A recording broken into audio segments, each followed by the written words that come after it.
IAS అవ్వాలంటే IAS లాగా ఆలోచించాలి. అంటే ఐఏఎస్ లాగా ఆలోచించడం అంటే ఏంటి?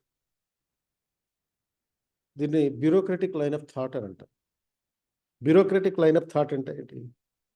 ఇది కాన్స్టిట్యూషన్ ప్రకారం రాజ్యాంగానికి లోబడి ఆలోచించాలి.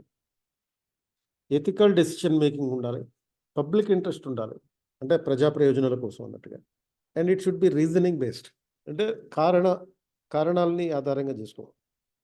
కారణాలంటే రూల్స్, రెగ్యులేషన్స్, ఒక పని చేయడానికి ఒక డెసిషన్ మేకింగ్ కంపల్సరీగా రీజనింగ్. కాన్స్టిట్యూషనల్ పాయింట్ ఆఫ్ వ్యూలో నిర్ణయాలు అనేవి రాజ్యాంగ సూత్రాలకి లోబడి ఉండాలి. అది ఫిలసాఫికల్గా కానీ స్ట్రక్చరల్గా కానీ 2 రకాలుగా కాన్స్టిట్యూషనల్ డెసిషన్స్ అనేది తీసుకోవాలి. నీ డెసిషన్ ఎప్పుడు రాజ్యాంగాన్ని దాటి ఉండకూడదు. ఎథికల్ అంటే ఏంటి? It is not merely moral. అంటే ఇది లీగల్ ప్లస్ మోరల్. మోరల్ అనేది కామన్ సెన్స్ ఆధారంగా ఉంటుంది. మొరాలిటీ అనేది.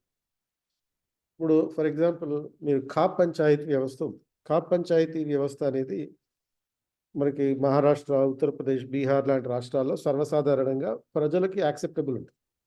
కానీ అది లీగల్ కాదు. సో మోరల్ అయినంత మాత్రాన లీగల్ కాకపోవచ్చు. కాబట్టి ఈ లీగాలిటీతో కూడిన మొరాలిటీ ఉంటే అది ఎథికల్ అవుతుంది. అండ్ బ్యూరోక్రాట్ అనేవాడు కంపల్సరీగా ఎథికల్ డెసిషన్ మేకింగ్ ఉండాలి. And bureaucratic decision should be always be based on the public interest. ప్రజా ప్రయోజనాల కోసం ఉండాలి. నువ్వేం చేసినా అది ప్రజల కోసమే, వ్యక్తిగత ప్రయోజనాల కోసం ఉండకూడదు. And it should be reasoning. Reasoning అంటే ఏంటి? Know the reason for what ever the decision you take. Reason for every phenomena.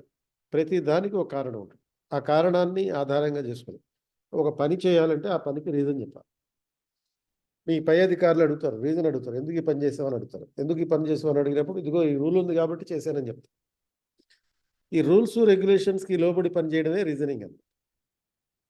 దాన్నే రేషనాలిటీ అంటే. So for example uniform civil code తీసుకుంటాం. ఇప్పుడు దీనికి రాజ్యాంగం ప్రకారం ఆర్టికల్ 44 ప్రకారం యూనిఫామ్ సివిల్ కోడ్ అమలు చేయొచ్చు. ఎథికల్ పర్స్పెక్టివ్ ఏంటి? సుప్రీంకోర్టు జడ్జిమెంట్ ఉంది. షాబాను కేసు దగ్గర నుంచి షైరాబాను కేసు వరకు సుప్రీంకోర్టు యూనిఫామ్ సివిల్ కోడ్ తయారు చేయమని చెప్పి గవర్నమెంట్కి చెప్తూనే ఉంది. Public interest perspective. Uniform civil code తయారు చేయడానికి ముందు ప్రజల యొక్క అభిప్రాయాన్ని తీసుకో, ఆ పబ్లిక్ ఇంట్రెస్ట్కి ఇన్కార్పొరేట్ చేసుకో. రీజనింగ్ అంటే know the reason for enacting the not enacting the UCC. అంటే యూనిఫామ్ సివిల్ కోడ్ చేయడానికి, చేయకపోవడానికి కారణాలు తెలుసుకో.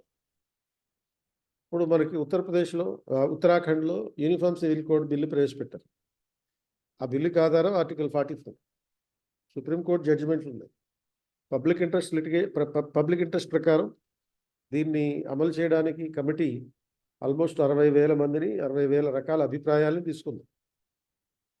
సో ఇట్లా ఒక నిర్ణయం తీసుకునేటప్పుడు ఈ 4 రకాల కోణాల్లో నిర్ణయాలు తీసుకోవాలి. ఇటువంటి అంశాలు మరిన్ని తెలియజేయడం కోసం యూపీఎస్సీ స్ట్రాటజీ క్లాస్ ఒకటి పెడుతున్నాం.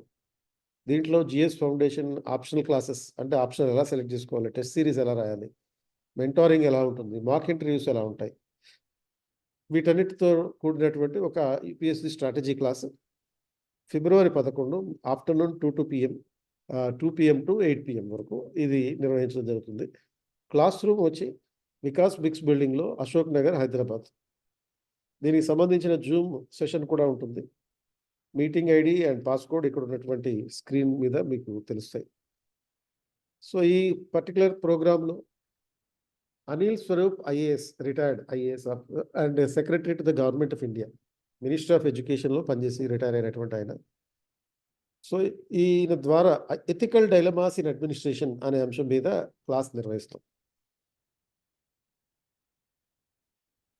సో 21st సెంచరీకి సంబంధించినటువంటి మాక్ ఇంటర్వ్యూ బోర్డు ఇది. రిటైర్డ్ యూపీఎస్సీ మెంబర్స్ తోటి ఏర్పాటు చేసాం.